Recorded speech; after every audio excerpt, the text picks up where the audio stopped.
The following program is rated TV MA-LSV. It contains strong language, sexual situations, violence, and nudity. It is intended only for mature audiences.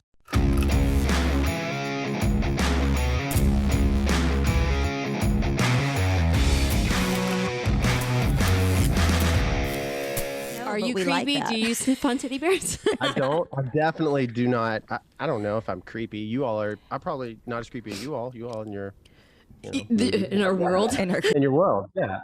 No, I think you do know that my dad is a mortician and he was a coroner. So I grew up around the dead as well in my younger years. I love it. I think it's interesting that that's the case. I love how I was worried about this. I was telling you, I slid into your DMs about the podcast. And I have to be so careful about that. And that's why everybody on our social team has access to all of my socials, because I'm going to be above board. And I was like, hey, we need a podcast. You're like, funny thing, my dad is a funeral director, and oh yeah, we're going to. So it's awesome how the stars align. And I appreciate you all. Yeah, well, that's why I gain interest when I mean, we're very new to TikTok. We don't really understand it, and I want to get into that with you.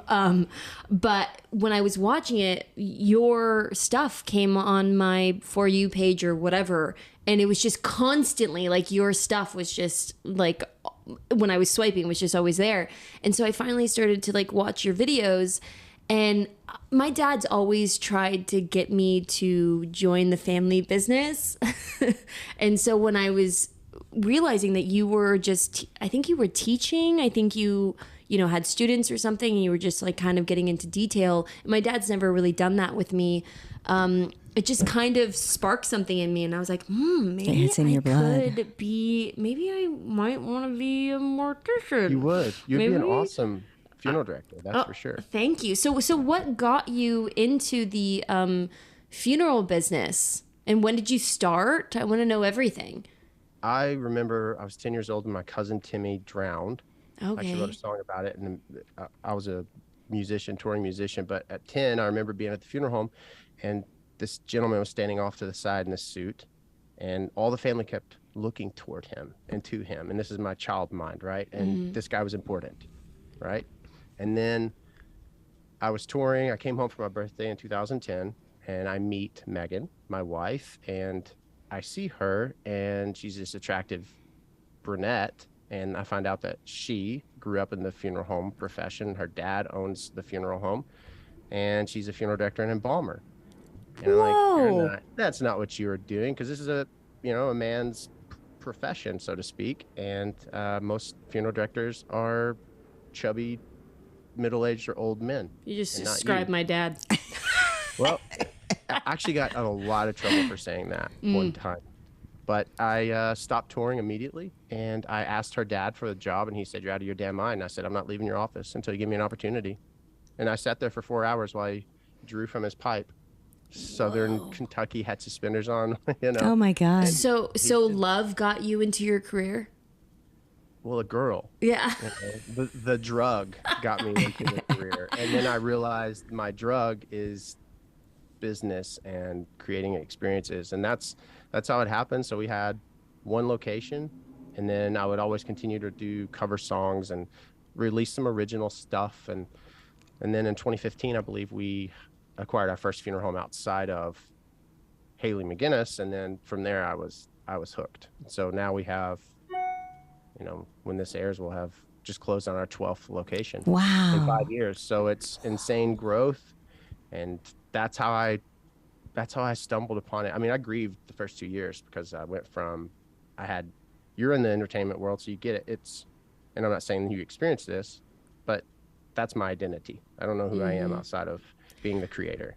I was literally just telling you this. I literally was telling, I have no identity outside of filming. I don't know who Scout Compton is. Scary. I grieved for 2 years. I put my suit on. I had nothing to, I looked from the outside. This is right before social media was really popping off in 2010 and stuff. I independently released a record. Starbucks Worldwide was playlisting it, the Starbucks playlist. Really cool.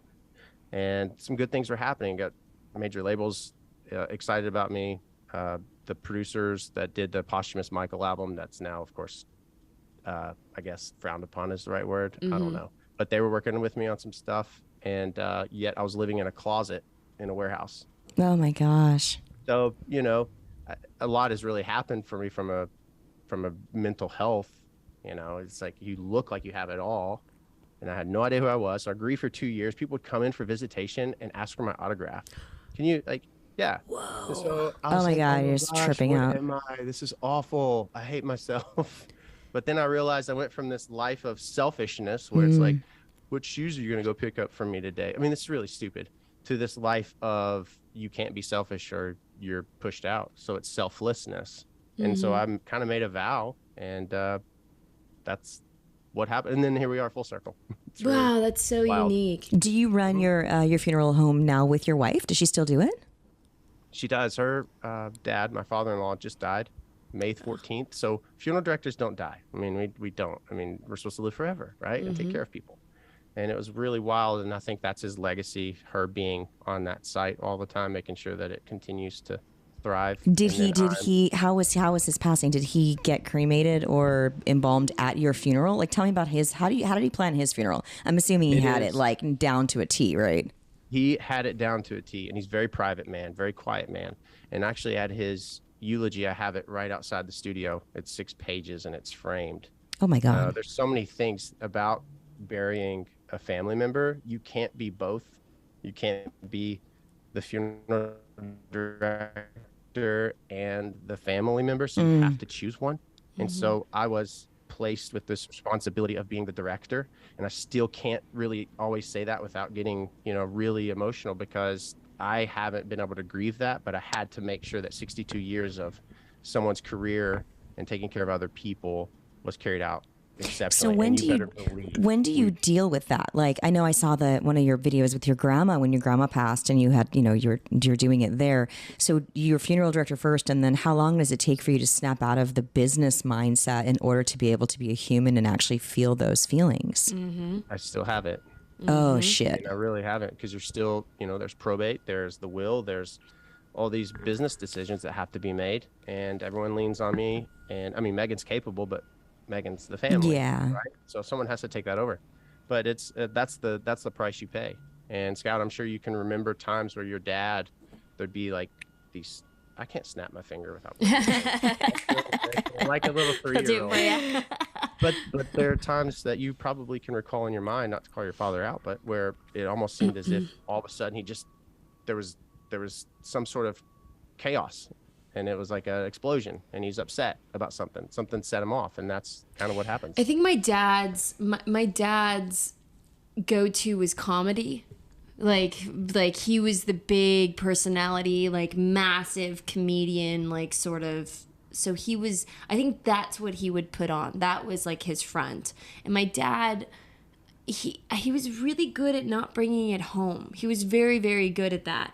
But that's the one thing that I remember why I thought I can't be a mortician, is because how heavy it is. I'm so empathetic with humans, and like you call yourself an empath?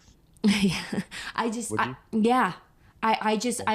would take it all home. I would take every single one home, and I would be like, give me your number so I can make sure you're okay. Like I wouldn't, that's why I would never be a good nurse. I just can't. I would never let you go home.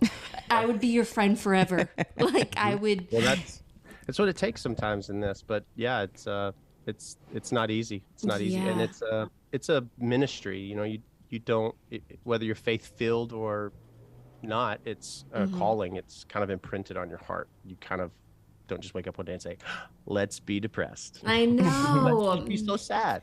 Man, now I feel bad for my dad, 'cause I'm like, he probably went through all of this, but like You didn't know. I didn't know. I gotta ask him this. I didn't know. My dad's just such a jolly human being. Man, I need to not be so tough on him. Probably not. Yeah. We are sensitive. Oh, you guys are sensitive. Oh you my guys gosh. are. And That's where it's I not get my like- sensitivity, is from my fucking father. Yeah, it's not like that stupid, you're being sensitive as like a slight. It's just real. We're really sensitive people. We're dialed in, and we really care. And I'm an empath. So an empath literally who is grown up in traumatic environments, and that's what we do is we develop this sense about people so that we can stay protected. Yeah.